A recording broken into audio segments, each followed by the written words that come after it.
If you want to just like get an idea about what Kings County is, I feel like the classic flight is great because there's a chocolate infusion, our moonshine, which is bourbon before it's aged, and the bourbon. So yeah, do the classic. Got it.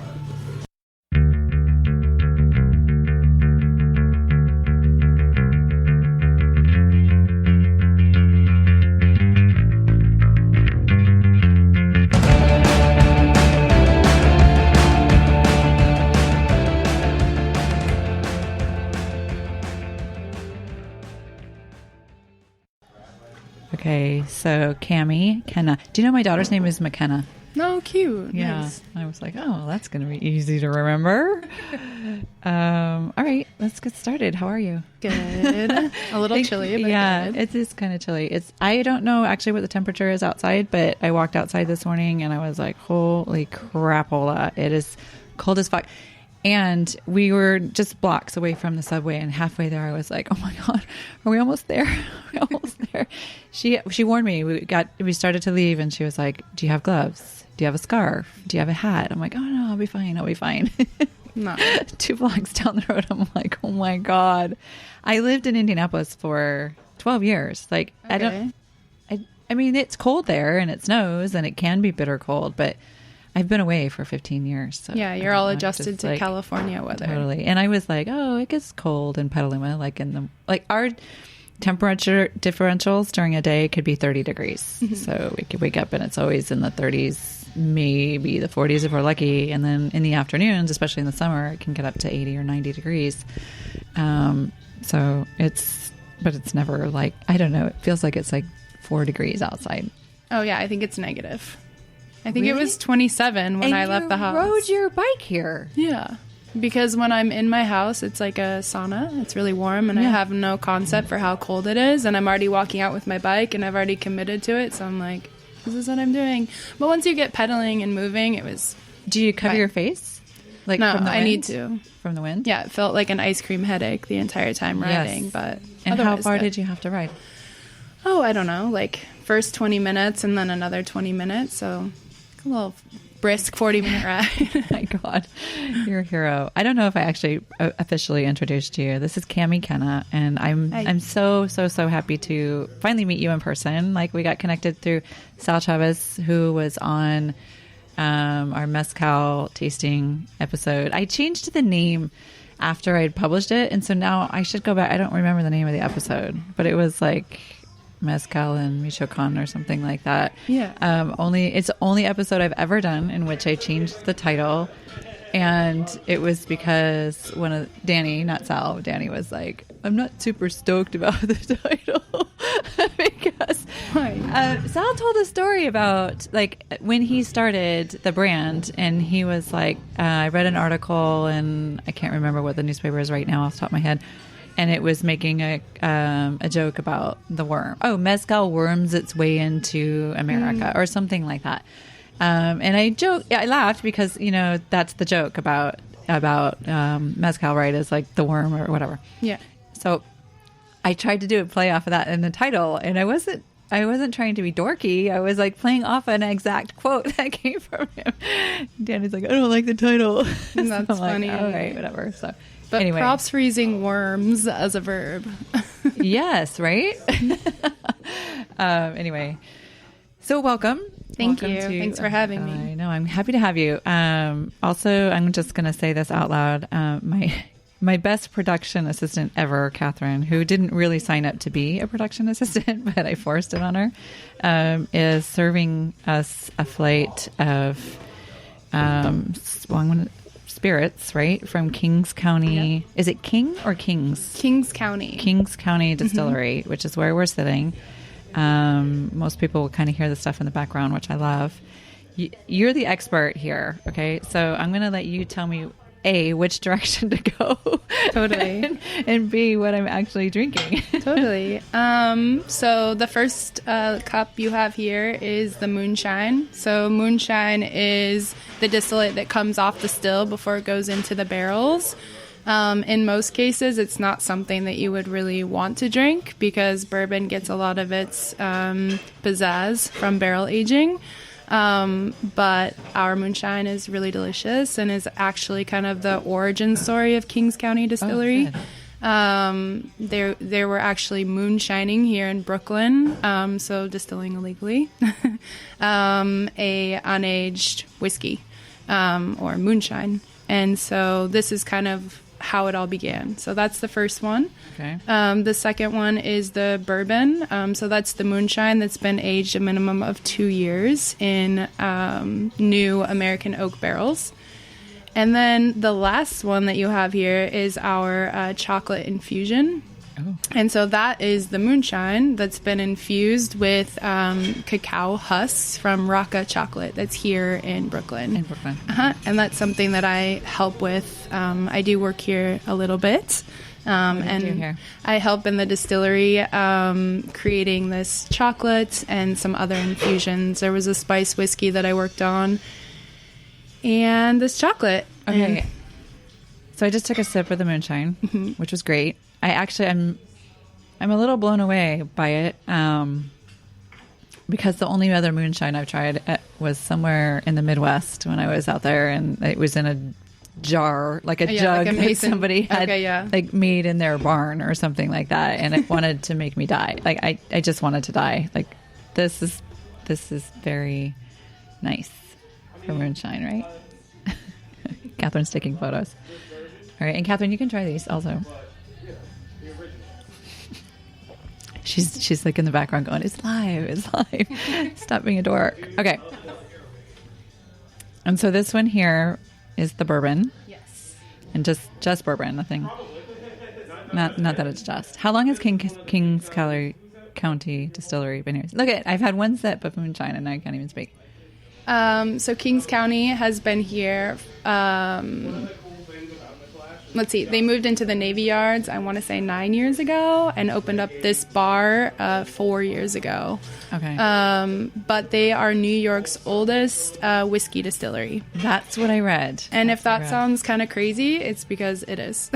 Prohibition did a number on all of the distillation in New York City. There are stories in New York about distilleries kind of like breaking down and flooding the streets with all the spirits. So it was a live scene here with distillation, and then with Prohibition, it knocked everything out. Right. And Kings County for whiskey is the first one to open up since Prohibition knocked everything out. So, wow. I mean, so what year was that? I know, but numbers, I'm really bad with numbers. It's okay. No pressure. I just put her on the spot. Okay, so let's take a step away from, well, actually, how did you ended up in New York because you're going to NYU, right? Yes. What are you studying? I'm doing a master's program in the food studies department at NYU. So, studying all the food things. It's wonderful and devastating at the same time. Why? Just our food system in the U.S. is really sad in terms of industrialization of, meat and dairy and, like considering all the subsidies that the meat industry gets, but not fruits or vegetables. So I don't know. Just reading about all of that stuff is like heartbreaking. Yeah, exactly. Oh, I have always said, I have 2 kids and my daughter is 13, and we've had conversations about college education since she was young, and I'm a little less traditional in the college ideas. Like I would love for her to take a gap year and go travel and like discover other cultures though. Like I don't stay here in the States, go to Spain, go to Mexico, go anywhere but here. Yeah. And there was a period of time where she was like, I want to go to RISD because she wanted to be an artist. Right. And, my ex-husband was a double major from RISD and super creative. And then I was always like, NYU. You should go to NYU. Like, NYU. I don't know what she'll do. We just actually talked about this last week as well. I was like, don't you don't you want to just travel? And she's like, for what? I'm going to college. I want to get that over with. I'm like, all right, well, that's okay. I mean, at least she's not saying That's a good point, I'm not going to college. But I was like, take a year and like figure out who the hell you are and then spend all the money like studying something that you really want to do and not just, but whatever, who knows, by then I probably won't be able to afford to send her to college anyway. So, yeah, who knows what's going to happen. So you moved from Mexico to New York, or Yes. was there a stop in between? No, I moved from Oaxaca, Mexico, straight here. Oh, in Oaxaca you were. Oh. Yeah, I lived in Oaxaca for 3 years.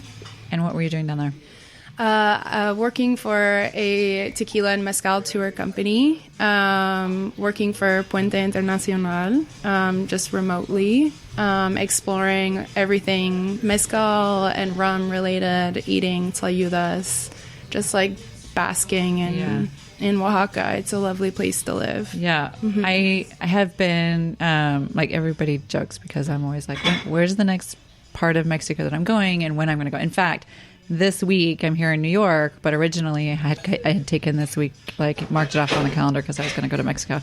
And then this podcast thing came up, so I was like, all right, we'll do that later. But a few months ago, back in, I'm going to have to say it was actually not that long. It was probably July. It wasn't as recent as I think it was because a big event for work happened in August. So August maybe or July, I was like, all right, you know what I'm going to do? I'm going to take 6 months. I'm going to Mexico. And I had it sorted out with, the kid situation and all that. And I was just going to check out. I was going to go down there and I do some copywriting. So I was like, fine, I'm just going to like live off $1,000 a month and find a place to go. And long story short, a lot of people were like, go to Oaxaca. And I did so much research because there's this like version of a place to me that probably maybe doesn't even exist. It probably does, and I just have to keep asking all of my friends and all the people that know Mexico really well. But imagine, the movie Coco? Oh yeah, Of course you do. Yeah, it's amazing. I love this movie. So the little village that this movie takes place, where the grandparents are, the multi-generations, right? Which I've actually even Googled, like, where was this town, like set? What was it created after, right? Mm-hmm. So imagine that town, but within very easy reach of one of the big cities. Preferably it would be Mexico City for me because there's a lot in Mexico City I want to explore. But like if I could take Mexico City and then I could pull out like some sort of like 30, 45 most hour commute to that city, like what would be the village that I would like literally just live? And I want it to be like where the multi-generations are living in the same house, where the streets are dirt, where, like, that's where I want to go. So I'm Googling all the places, but Oaxaca was a place that I was recommended quite often. Oaxaca is an amazing place to put your stuff down for 6 months. Like you said, it would be a great place, but there's a number of other places too. And when you were describing the town from Coco and being near a city like Pátzcuaro came to mind in Michoacán. It's near Morelia. Okay. And then there's a little bit of influence from Guanajuato in the movie, and I love Guanajuato. Okay, so I would is live great. there. That's where I landed at first. Nice. A friend of mine, she's actually a member at the co-working studio that I have. She and her husband and her daughter did the same thing. They just kind of like picked up stakes from Northern California and moved, and they ended up in Guanajuato. Nice. Guanajuato. Sorry. It's also really fun to say. I know. And she was like, that's where you need to go. That's where you need to go. And then she told me this story, and I didn't really dive into the research. You just really have to, because there's a lot of media, there's a lot of BS that happens, like don't go there because of, whatever, the gangs and the this and the that, which doesn't really make me nervous generally. Mm-hmm. But because of the fuel shortage last summer, that area in particular, the crime went up like drastically, like to like, I think in the first 3 months of the year or 4 months of the year, there were like 1,600 murders or something crazy like that just in that area because of what was going on. Yeah. No, I don't think that's even an issue at the moment, but I'm not sure. I haven't been following. So anyway, I was thinking that was where I was going to go. Mostly like she kind of knew what I was looking for. She was like, this is a really great option to do that. And by the way, you can go down there for a month, and if you hate it, go somewhere else. Like, Yeah. you don't have to like stay the whole 6 months. But anyway, so the tequila tours, do you still work in that? Mm-hmm. Yeah, that's what I thought. So how does that work for you? I fly from New York to Guadalajara and basically just commute from New York.